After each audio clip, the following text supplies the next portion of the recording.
দিল্লির কোনো গোলামকে আর বাংলাদেশের জনগণের ওপর রাজত্ব করতে দেয়া হবে না বলে মন্তব্য করেছেন বিএনপির সিনিয়র যুগ্ম মহাসচিব রুহুল কবির রিজভী। ২৯ সেপ্টেম্বর রোববার সকালে রাজশাহীর ভুবন মোহন পার্কে আন্দোলনে নিহতদের পরিবারদের সাথে সাক্ষাৎ ও বিএনপির সমাবেশে যোগ দেন তিনি। এ সময় এসব কথা বলেন। রিজভী বলেন, দেশকে অস্থিতিশীল করতে চাওয়া কাউকে ছাড় দেওয়া হবে না।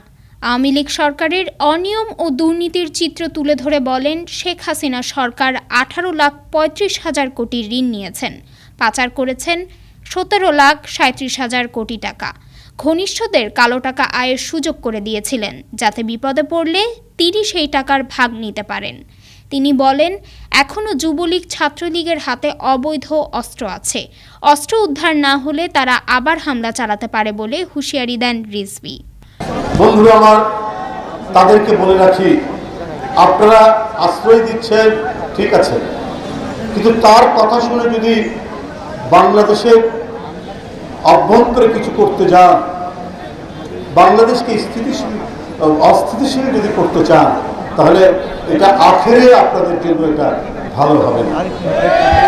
সমাবেশ শেষে নিহতদের পরিবার ও আহতদের মাঝে উপহার সামগ্রী তুলে দেয় বিএনপি।